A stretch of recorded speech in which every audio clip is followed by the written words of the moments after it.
Hey guys. So I thought, oh my gosh, the hey guys and the so combo. Nailed it. All right. So I just can't get away from this So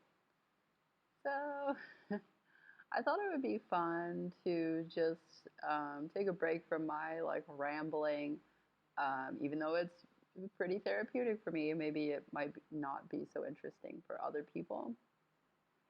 So I thought it would be fun to just go back and read blog, one of these, a blog post that I wrote while I was traveling. Specifically, not the whole post because that would take way too long, um, but just one of the stories I have that I think is really funny. Um, it took place in Singapore. So let's see here. Let me get all situated here. I wasn't ready. Okay, there we go. Okay, so la la la. Now comes the time in the story where things get weird, really weird. I had decided that going to a Hare Krishna temple would be fun. We enjoyed the time we spent in New Zealand, eating and singing the night away, so why not, right?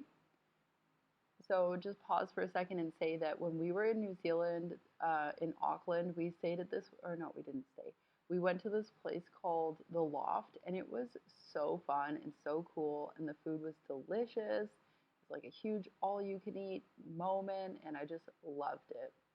So I thought, okay, let me start looking up Hare Krishna temples all over the world, and we could just stop at them and go for kirtan and like eat the food. Nailed it.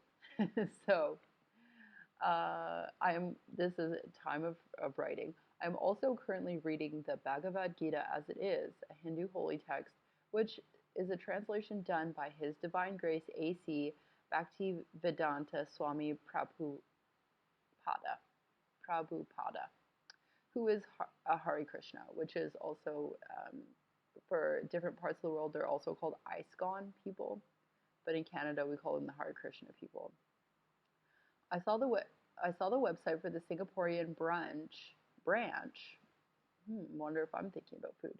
Had a similar Sunday evening program, kirtan, which is singing and whatnot, followed by a feast. So that was the next stop. The program had apparently started at 5 p.m. and went until 8 p.m.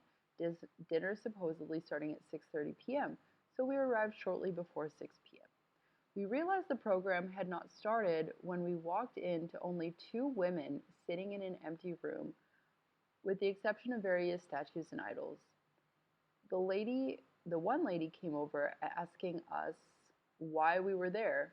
I was honest and said the good food and the kirtan, but mostly the food. She gave us the lowdown. Here's what we believe. This is what's going on in our time. The statues mean da da da. This is why. The chanting means da da da. And finally, here are our rules. We devout what? We devout our lives. We That's not the right word.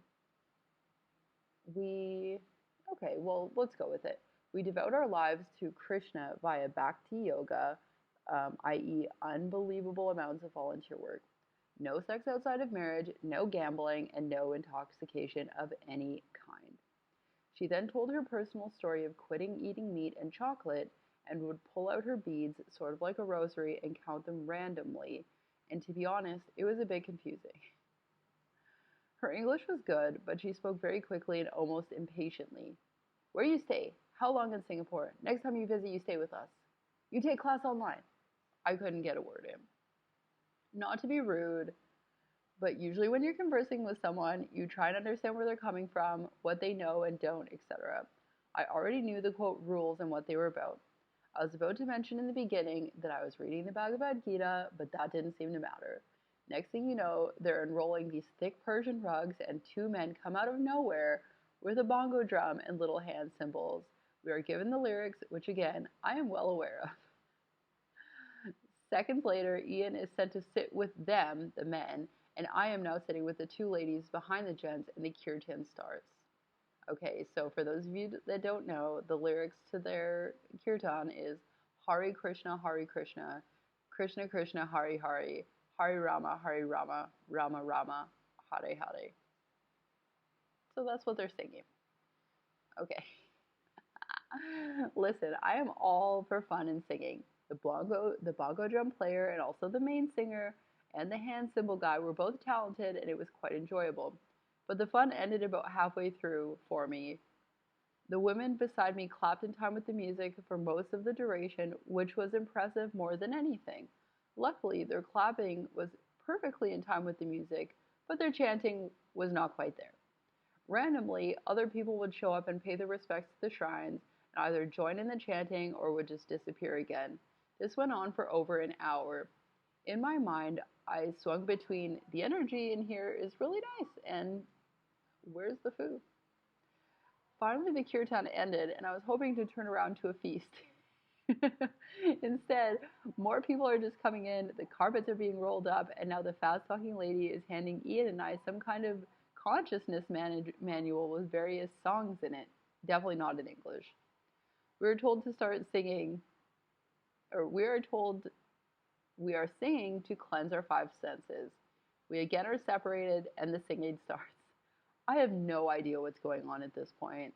I can't follow along no matter how hard I try, so I end up just gawking at everyone. Ian catches my eye a few times and motions, "Let's get the fork out of here," which I could sense about halfway through the kirtan from him.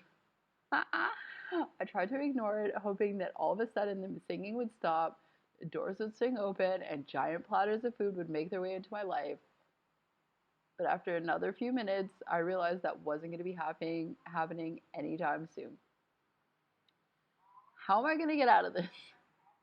I knew Ian didn't want to be there, so I considered blaming it on him, saying that he wasn't feeling well or something. I then considered just running out, but in order to leave, I had to grab Ian's bag, which was halfway between myself and the fast talking lady.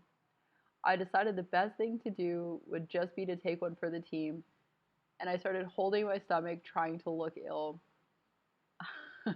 This is real, guys. I did this.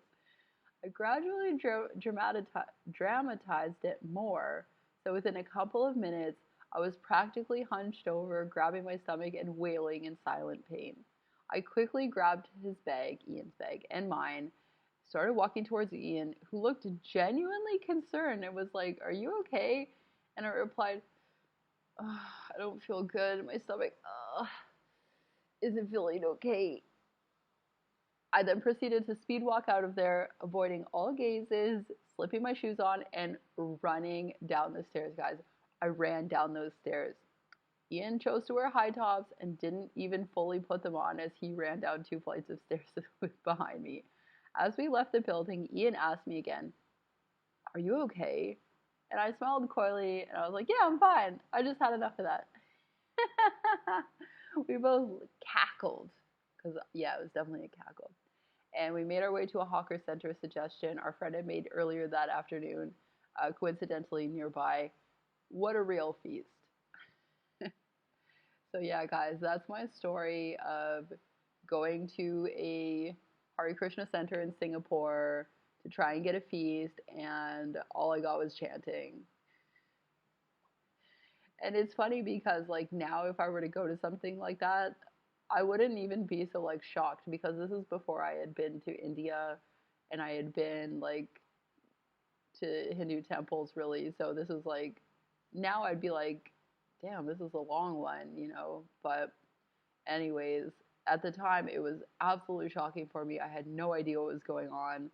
And I was like, damn, so where's the food, though? I bet it was good. Even though I didn't get any, I bet it was good later at 9:30 or whenever it was. Well, guys, thanks for watching. And have you ever been to Singapore? Did you go to the Hare Krishna temple to get some food? I'd like to know because Singapore is actually like a really cool city and I really enjoyed myself. And if you want to read more about my time in there in Singapore, I will link my blog post in the description box below. See ya!